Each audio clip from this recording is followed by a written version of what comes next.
శుక్లాంబరధరం విష్ణుం శశివర్ణం చతుర్భుజం ప్రసన్నవదనం ధ్యాయేత్ సర్వవిఘ్నోపశాంతయేత్. గురుర్బ్రహ్మా గురుర్విష్ణుః గురుర్దేవో మహేశ్వరః గురుః సాక్షాత్ పరబ్రహ్మ తస్మై శ్రీగురవే నమః.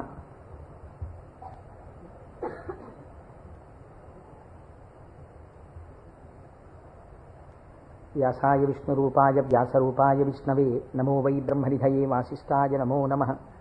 కూజంతం రామ రామేతి మధురం మధురాక్షరం ఆరుహ్య కవితాశాఖాం వందే వాల్మీకికోకిలం. శ్రుతిస్మృతిపురాణానాం ఆలయం కరుణాలయం నమామి భగవత్పాదశంకరం లోకశంకరం. వాగర్ధావివ సంపృక్తౌ వాగర్ధప్రతిపత్తయే జగతః పితరౌ వందే పార్వతీపరమేశ్వరౌ. సూక్తిం సమగ్రయతున స్వయమేవ లక్ష్మీః శ్రీరంగరాజమహిషీమధురైకటాక్షైః. వైదగ్ధ్యవర్ణగుణగుంభనగౌరవైర్యాం కండూలకర్ణకుహరాः కవయోధయంతి.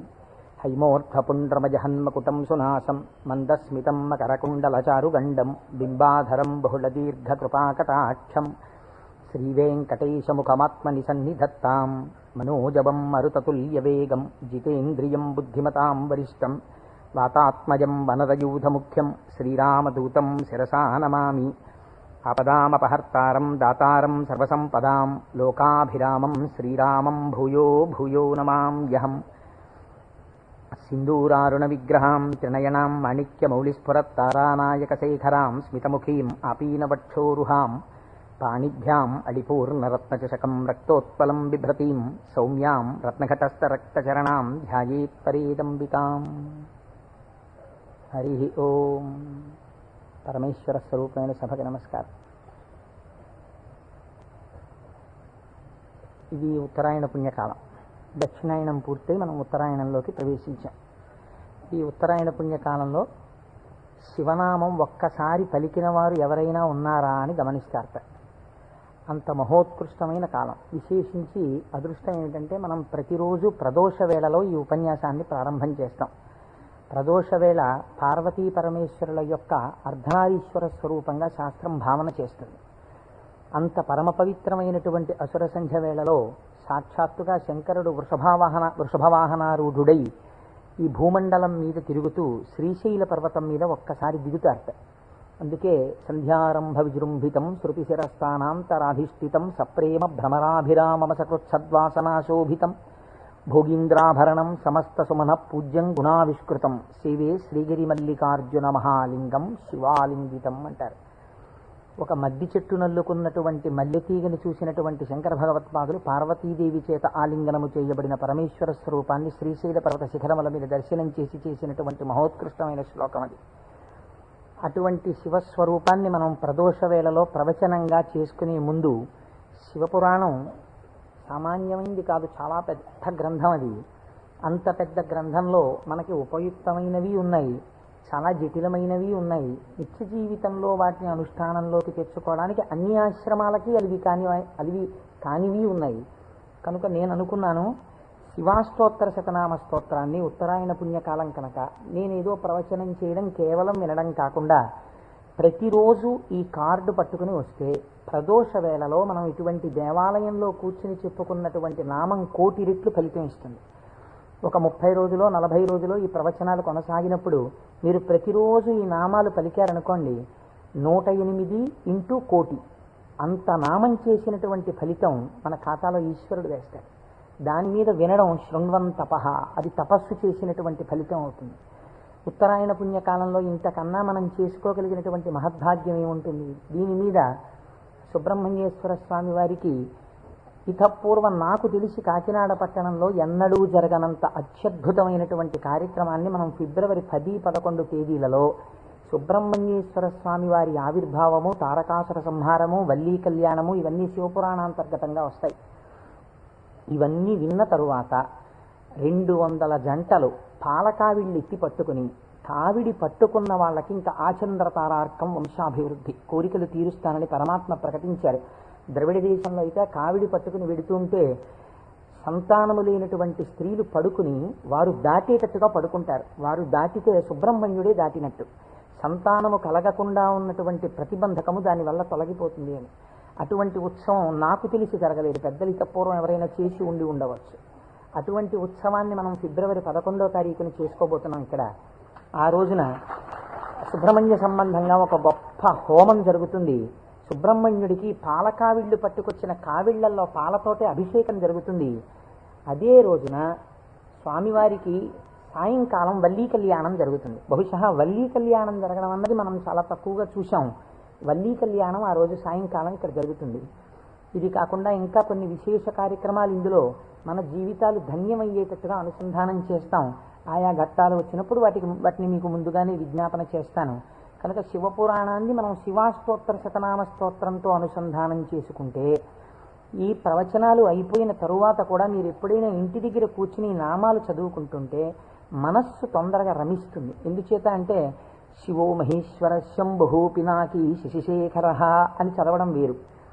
శివ అనగానే మొదటి నామం దగ్గర మీకు కొన్ని విషయాలు జ్ఞాపకానికి వచ్చాయనుకోండి, మనస్సు ఏమవుతుందంటే అటు ఇటు వెళ్ళదు, అందులోకి వెళ్ళిపోయి ఏదో ఒక నామంలో ఒక ఘట్టం ఏదో మీకు జ్ఞాపకం వచ్చి దాని గురించి ఆలోచిస్తూ మీరు నామాలన్నీ చదివేశారనుకోండి, ఇప్పుడు మీరు 108 నామాలు దీక్షతో తపస్సుగా చేసిన ఫలితం వస్తుంది. అది అర్థం తెలియకుండా చదువుతున్నారనుకోండి, మనస్సు చించలమై ఎక్కడికో వెళితే నామం చెప్పిన ఫలితం ఉంటుంది, కానీ మనస్సు లగ్నం కాదు. మనస్సుని కూడా ఏకీకృతం చేసేటటువంటి ప్రయత్నంలో భాగంగా శివమహాపురాణాన్ని శివాష్టోత్తర శతనామ స్తోత్రంతో అనుసంధానం చేస్తే మనందరికీ ఎక్కువ ప్రయోజనకరంగా ఉంటుంది అని నాకు అనిపించింది. పైగా అందరూ చక్కగా ప్రదోష వేళలో శివనామం చెప్పేటటువంటి అదృష్టాన్ని పొందుతారనిపించింది. నేను అంటాను, మీరు కూడా అనండి. ఇది అయిన తర్వాత నేను ప్రవచనం ప్రారంభం చేస్తాను. ఇవాళే కాదు, ప్రతిరోజు. ఇవాళంటే కొద్దిగా మనకు ప్రారంభం కాబట్టి ఆలస్యం అయింది, రేపటి నుంచి అలా ఉండదు ఖచ్చితంగా. ఎందుకంటే ప్రదోష వేళలో ఈ నామాలు చదవాలి కాబట్టి 6:30 అయ్యేటప్పటికి ఈ నామాలు చదవడం ప్రారంభం చేసేస్తాం. ఎందుకంటే ప్రదోష వేళలో చదివినటువంటి దాని ఫలితం మీరు శివమహాపురాణంలో విందురు గాని దాని శక్తి ఎలా వెళ్ళిపోతుందో చూద్దురు గాని. ధ్యాన శ్లోకం చెప్పండి. ధవళవపుషమిందోర్ మండలే సన్నివిష్టం భుజగవలయహారం భస్మదిగ్ధాంగమీశం మృగయ పరశుపాణిం చారు చంద్రార్ధమౌళిం హృదయ కమల మధ్యే సంతతం చింతయామి. శివో మహేశ్వర శంభు పినాకీ శశిశేఖర వామదేవో విరూపాక్ష కపర్దీ నీలలోహిత శంకర శూలపాణిశ్చ ఖట్వాంగీ విష్ణువల్లభ శిపి విష్ణోంబికానాథ. శశి విష్ణు కాదండి, అది పొరపాటు పడింది. శిపి విష్ణోంబికానాథ శ్రీకంఠో భక్తవత్సల భవశర్వస్త్రిలోకేశ శితికంఠ శివాప్రియ ఉగ్రకపాలీ కామారీ అంధకాసురసూదన గంగాధరో లలాటాక్ష కాళకాళ కృపానిధి భీమః పరశుహస్తశ్చ మృగపాణిర్జటాధరః కైలాసవాసీ కవచీ కఠోరస్త్రిపురాంతకః వృషాంకో వృషభారూఢో భస్మోద్ధూళిత విగ్రహః సామప్రియః సర్వమయః త్రైమూర్తిరనీశ్వరః సర్వజ్ఞ పరమాత్మా చ సోమసూర్యాగ్నిలోచనః హవిర్యజ్ఞమయః సోమః పంచవక్త్రః సదాశివః విశ్వేశ్వరో వీరభద్రో గణనాథ ప్రజాపతిః హిరణ్యరేతా దుర్ధర్షో గిరిశో గిరీశో నగః భుజంగభూషణో భర్గో గిరిధన్వీ గిరిప్రియ కృత్తివాసాః పురారాతిః భగవాన్ ప్రమదాధిపః మృత్యుంజయః సూక్ష్మతనుః జగద్వ్యాపీ జగద్గురుః వ్యోమకేశో మహాసేనః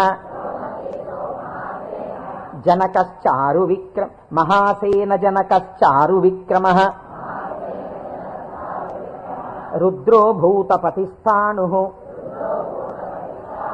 అహిర్భూజ్ఞో దిగంబరః అష్టమూర్తిరనేకాత్మా సాత్విక శుద్ధ విగ్రహః శాశ్వత ఖండపరశుః అజపాశ విమోచకః మృఢ పశుపతిర్దేవో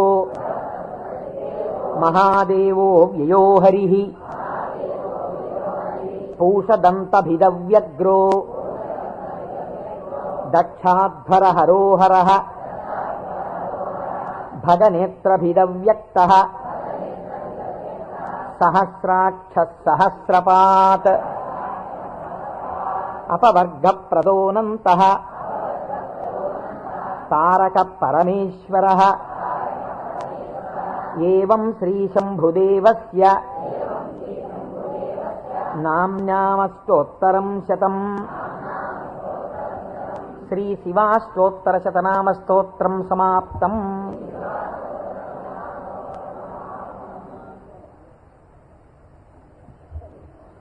హరి ఓం.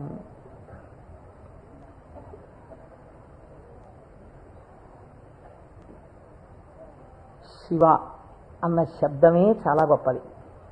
ఈ శివాష్టోత్తర శతనామ స్తోత్ర ప్రారంభం కూడా శివశబ్దంతో ప్రారంభమైంది. ఆ పురాణము కూడా శివ మహాపురాణము అని శివశబ్దంతో ప్రారంభమైంది. శివశబ్దాన్ని అమరకోశం వ్యాఖ్యానం చేసింది.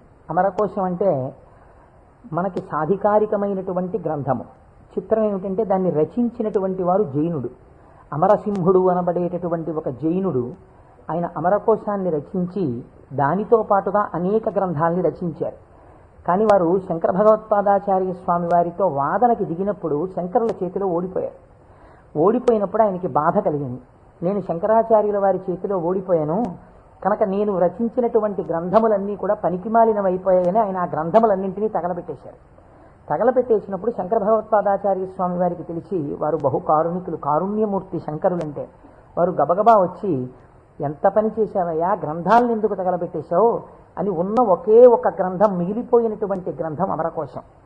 అమరకోశానికి ఉన్నటువంటి గొప్పతనం ఏమిటంటే అది మన సనాతన ధర్మములకు సంబంధించినటువంటి నామముల విషయంలో ఏ పక్షపాతం లేకుండా చక్కగా శృతి ఎలా ప్రతిపాదించిందో, స్మృతులు పురాణములు ఎలా ప్రతిపాదించాయో, తాత్వికమైనటువంటి విషయాల్ని, నామములకు అనేకమైన విషయములకు ఉండేటటువంటి అర్థాలని అలా ప్రతిపాదన చేశాడు అమరసింహుడు. దాన్ని అమరకోశము అని పిలుస్తారు. మనం ఏదైనా ఒక విషయాన్ని ప్రతిపాదన చేసే ముందు సాధారణంగా ఒక్కసారి అమరకోశాన్ని చూస్తూ ఉంటారు. శివశబ్దాన్ని అమరకోశం వ్యాఖ్యానం చేసింది.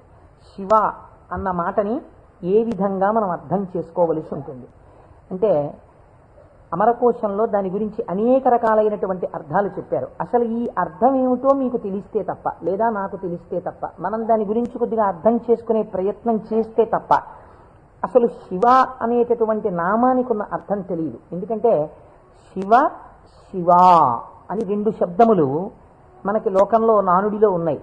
శివ అంటే శంకరుడు, శివ అంటే పార్వతీదేవి, ఆయన యొక్క శక్తి స్వరూపం.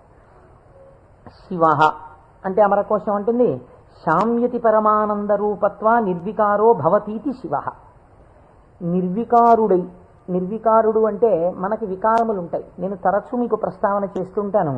ఈ జగత్తులో ఉన్నటువంటి సమస్త ప్రాణులకు, సమస్త జీవులకు 6 వికారములు ఉంటాయి.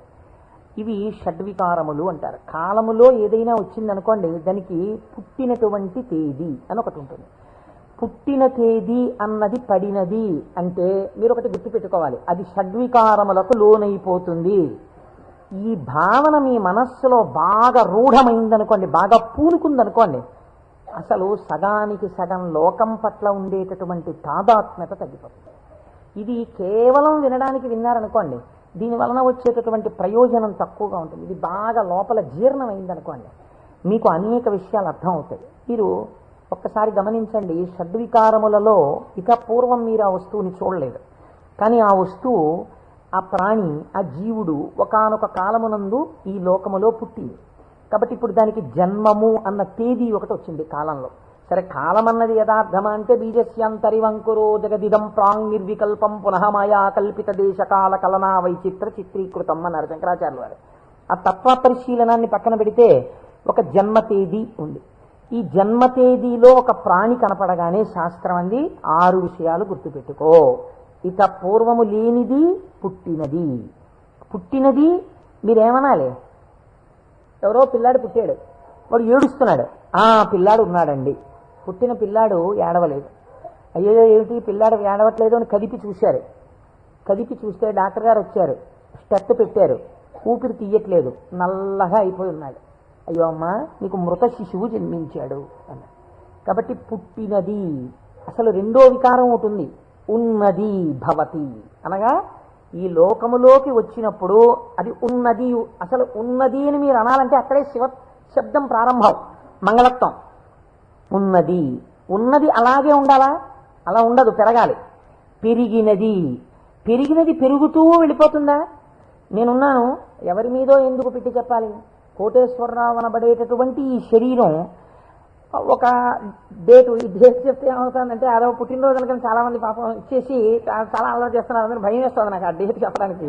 ఏదో 14/7/1959కి ముందు ఈ శరీరం లేదు. 14/7/1959లో ఈ శరీరం వచ్చింది. కాబట్టి ఈ శరీరం వచ్చినది ఉన్నది, ఏడిచింది అమ్మ కడుపులోంచి వచ్చి. అలాగే ఉందా? మా అమ్మ కడుపులోంచి వచ్చినప్పుడు ఎలా ఉన్నానో అలా ఉన్నానా? పెరిగినది. అబ్బో, ఎంత ధ్వజస్తంభం అంత పెరిగిపోయింది ఈ శరీరం. పెరిగినది. ఇది ఇలా పెరుగుతూ ఉంటుందా? ఉండదు. తరిగినది. మీరు నన్ను ఒక 20 సంవత్సరాల తర్వాత చూశారనుకోండి, ఇది తరిగిపోతుంది. ఈ శరీరం వడిలిపోయి క్షీణించిపోవడం ప్రారంభమైపోతుంది. తరిగినది. తర్వాత ఆయనేనా ఈయన అనవలసి వస్తుంది, మార్పు చెందినది. బాగా క్షీణించిపోయి ఇప్పుడున్నంత శరీరం ఉండదు. అయ్య బాబోయ్, అప్పుడు ఎంత ఉండేవారండి మనిషి, ఆయన ఈయన అటుకంత అయిపోయారండి అంటాం. కాబట్టి మార్పు చెందినది, తరిగినది. ఇంకా కొంతకాలం అయిపోయిన తర్వాత నశించిపోయినది. ఇది శరీరం అంత్యేష్టి సంస్కారం చేయబడిపోతుంది. కాబట్టి ఈ 6 వికారములు సమస్త ప్రాణులకు ఉండి తీరుతాయి. జన్మ తేదీ ఉన్నది, చిట్ట చివరి వికారమునకు కూడా సమయం ఉన్నది. ఈ మధ్యలో ఈ 6 వికారములు నడుస్తుంటాయి. ఈ 6 వికారములన్నది లేనిది ఎవరైనా ఉన్నదా? ఉన్నది. అలా ఉన్నదేదో అదే శివ. అది కాలములో పుట్టలేదు, కాలములో పెరగలేదు, కాలములో ఉండలేదు, కాలములో తరగదు, కాలములో నశించదు. ఎవరి నుండి వచ్చినదో, ఎవరి ఎందు పెరిగినదో, ఎవరి ఎందు లయించిపోతున్నదో వాడు మాత్రం అలా ఉండిపోతున్నాడు. మేకలు వేయింజన్నను భాసురముగనొక్క కోటి పర్ణం వెక్కున్, ఆ కోతులు వేయింజన్నను కోకోయని కొంకినక్క కోయని కూర్చొని అంటారు జానపదులు. అందరూ వస్తారు, వెళ్ళిపోతాయి లోకాలన్నీ. చిట్ట చివరికి వెళ్ళిపోయిన లోకాలన్నీ ఎవరిలోకి వెళ్ళిపోయాయి? వాడు లయించిపోతాడా? వాడు లయించిపోడు. వాడిలోకి అన్నీ వెళ్ళిపోయి వాడు ఉండిపోతున్నాడు. అలా ఉండిపోయిన వాడెవడు? వాడు పరబ్రహ్మము. వాడికి శాశ్వతుడు, వాడికి కదలిక లేదు. వాడు ముందున్నాడు, చివరా ఉన్నాడు. అలా ఉన్నవాడెవడో వాడు నిర్వికారుడు. వాడికి వికారములు లేవు.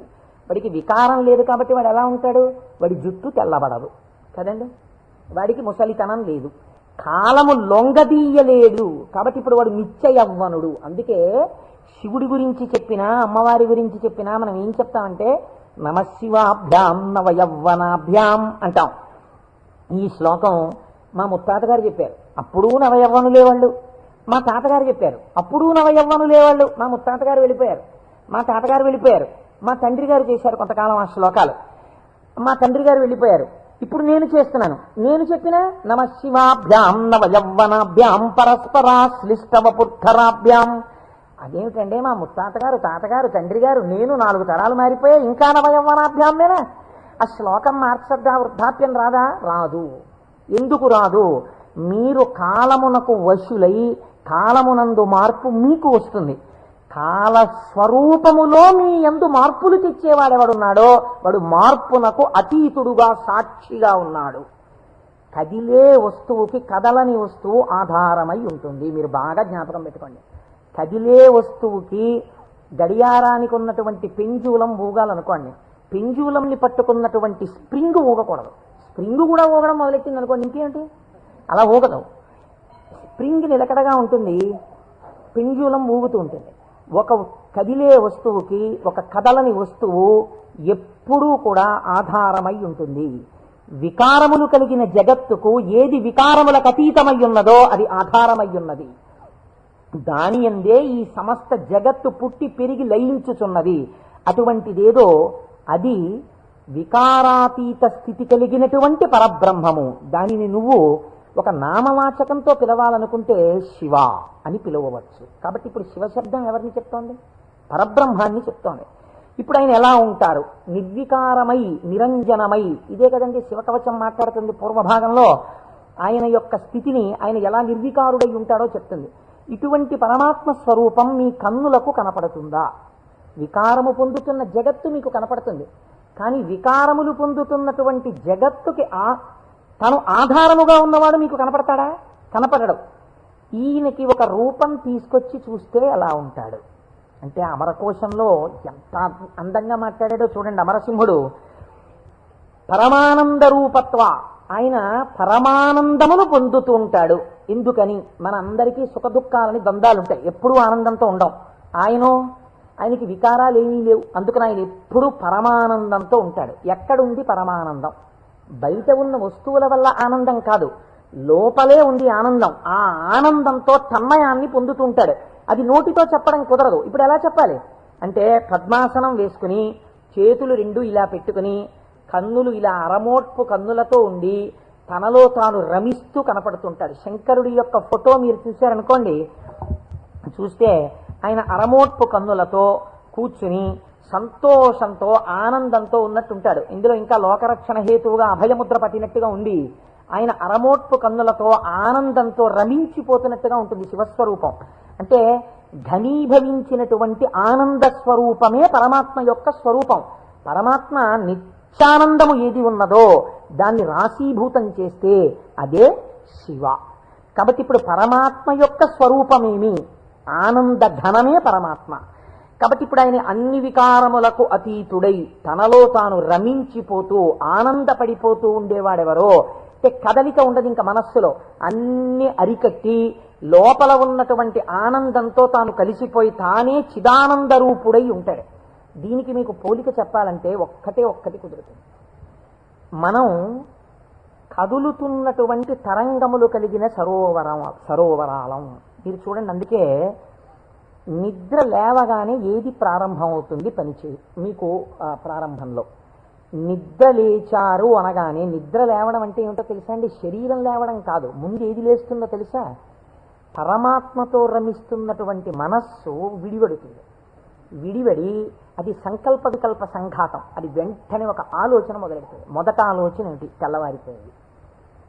ఈ తెల్లవారిపోయిందన్న మొట్టమొదటి ఆలోచన అది చెయ్యగానే నిర్మలంగా ఉన్నటువంటి నీళ్ళ దగ్గరికి వెళ్ళి మీరు ఒక చిన్న రాయి తీసుకుని ఇలా వేశారనుకోండి, అదేం చేస్తుందంటే ఇలా ఒక తరంగం కదులుతుంది. కదిలి అలా వెడుతుంది. ఇది ఒక్కటే వెళ్ళదు, ఇది వెడుతూ ఇంకో తరంగాన్ని తయారు చేస్తుంది, ఇంకో తరంగాన్ని తయారు చేస్తుంది. అలా కదులుతూ తరంగాలుగా ఒక కదలిక రాగానే ఇంకో కదలిక వస్తుంది. తెల్లవారిపోయింది, ఇవాళే నువ్వు శివమహాపురాణం మొదలెట్టాలి, ఇవాళే నువ్వు ఫలానా వాళ్ళ ఇంటికి వెళ్ళి ఒక్కసారి ఆశీర్వచనం చెయ్యాలి, చూసావా తెల్లవారిపోతుంది గబగబా సంధ్యావందనం చెయ్యాలి. ఒకదాని వెనక ఒకటి సంకల్పాలు వచ్చేస్తాయి. ఇవి సుఖములకు దుఃఖములకు కూడా హేతువులు అవుతుంటాయి. ఈ సంకల్పాతీతుడై సంకల్పములు దేనిలోంచి పుడుతున్నాయో అది తానై నిరంజన స్వరూపమై ఆనంద ఘనమై కూర్చున్నవాడెవరో వాడు పరమాత్మ, వాడు శంకరుడు. కాబట్టి శివుడు ఆయన ఇక్కడే సమస్తాన్ని చూస్తుంటాడు. అటువంటి ఆనంద ఘనమునకు శివ అని పేరు. ఇప్పుడు దీనివల్ల మీకేం తెలుస్తోంది? మనుష్య జన్మ యొక్క చిట్ట చివరి ప్రయోజనం ఏమి? ఆ ఆనందము మీరే అగుక. అటువంటి ఆనంద స్వరూపులుగా మీరు మారడమే మనుష్య జన్మ యొక్క ప్రయోజనం. దానికే మోక్షము అని పేరు. కాబట్టి ఇప్పుడు అటువంటి మోక్షస్థితిని పొందాలనుకున్న వాళ్ళకి ఎవరు ఆరాధ్య దైవము? శివుడే. కాబట్టి శివయోకోధ్యేయ శివంకర. కాబట్టి ఏమండి మీరు చెప్పింది బాగుంది, కానీ మేము గృహస్థాశ్రమంలో ఉన్నాం కదా, మాకు భార్య బిడ్డలు ఉన్నారు కదా, మాకు సంకల్పాలు ఏవి వద్దు అని మేమందరం కూడా ఇలా ముక్కు మూసుకుని లేచిన దగ్గర నుంచి ఏదో సంధ్యావందనం చేసుకుని ఒక పూజా మందిరంలో ఇలా కూర్చుండిపోతే, మనస్సుని అంతర్ముఖం చేసే ప్రయత్నం చేస్తూ ఏదో లోపల ఉన్నటువంటి ఆ వస్తువుని కనిపెట్టే ప్రయత్నం చేస్తూ మేము ఉండిపోతే నా భార్య పరిస్థితి ఏమిటి, నా పిల్లల పరిస్థితి ఏమిటి? అసలు మరి గృహస్థాశ్రమంలో ఉండి కొన్ని కోరికలంటూ ఉంటాయి కదా, మరి తప్పదు కదా. అప్పుడు ఈ స్వరూపాన్ని పట్టుకుంటే ఉపయోగమే ఉండదు. ఆయన ఇంకేమీ అలా కోరికలు తీర్చడాలు అలా ఏమి ఉండవా? కేవలం ఆనందం మోక్షం ఇంటి అనే పరిస్థితి కాదు. కాదు అమరకోశం అంది వెంటనే మళ్ళీ చేరతే సజ్జన మనాం స్మస్మిన్నితిగా. ఈయన యందు సజ్జనుల యొక్క మనస్సు రమించుచుండును. ఈ మాటని మీరు చాలా గట్టిగా పట్టుకోవాల్సి ఉంటుంది.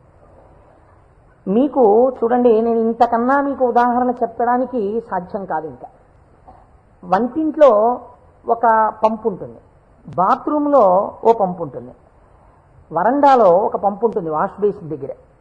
మీకు ఇంకా అవసరం అనుకున్నారనుకోండి, ఏదో మీరు భోజనాలు చేసే గదిలో చేతులు కడుక్కోవడానికి ఒక పంపు ఉంటుంది. ఇన్ని పంపుల్లోనూ మీకు ఏకకాలమునందు ఎక్కడ విప్పినా నీళ్లు రావాలనుకోండి, ఏది నింపాలి? ఏ పంపు కొట్టంలో నీళ్లు పోస్తారా? ఓవర్ హెడ్ వాటర్ ట్యాంక్లో నీళ్లు పోస్తారు.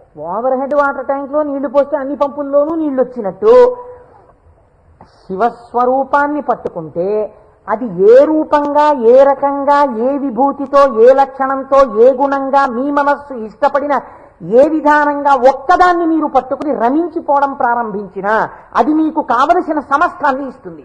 అలా ఇవ్వగలదు. దానికి ఆ శక్తి ఉన్నది. అది మిమ్మల్ని కాపాడుకుని వస్తుంది. మీరు చూడండి, గొడుగు ఒక్కటి ఇలా పట్టుకున్నారండి, ఇలా గొడుగు పట్టుకుని వెళ్ళిపోతున్నారు. ఇలా గొడుగు పట్టుకు వెళ్ళిపోతుంటే బయట మంచి ఎండ కాసింది. ఇప్పుడు ఆ గొడుగు మిమ్మల్ని రక్షిస్తుందా, రక్షించదా? రక్షిస్తుంది. మీరు వెళ్ళిపోతుండగా మంచి మబ్బు పట్టి వాన ప్రారంభమైంది. గొడుగు రక్షిస్తుందా, రక్షించదా? రక్షిస్తుంది. వాన తగ్గిపోతోంది, ఇంకా కొద్దిగా ఎండ వస్తే బయలుదేరదాం అనుకుని మీరు చెట్టు కింద నించున్నారు. ఒక పక్షి పై నుంచి రెట్ట వేసింది. మీ మీద పడకుండా గొడుగు రక్షిస్తుందా, రక్షించదా? రక్షిస్తుంది. ఒక గొడుగు మీకు శీతలము నుండి, ఉష్ణము నుండి, జలధార నుండి, పక్షి రెట్ట నుండి ఇన్నిటి నుంచి కాపాడినప్పుడు పరమాత్మని పట్టుకున్న వాడి కోరికలు కూడా అన్ని భంగులా తీరుతాయి. మీకు ఏది కావాలో అది వాడు ఇవ్వగలడని మీరు ఎలా అనుకోవట్లేదు? అచేతనమైన ఒక గొడుగు మీకు ఇన్నింటిని ఇవ్వగలిగినప్పుడు మీరు పట్టుకున్న పరమాత్మ మీకు ఏది అవసరమో అది మీకు ఇవ్వడని మీరు ఎలా అనుకుంటున్నారు? మీకు ఏది కావాలో మీరు అడగక్కర్లేకుండా మీకు తీరుస్తాడు. అది గొప్ప. మీరు శాస్త్రంలో ఒక మర్యాద తెలుసుకోవాలి. మీరు అడిగితే ఇచ్చినవాడు గొప్పవాడు కాదండి.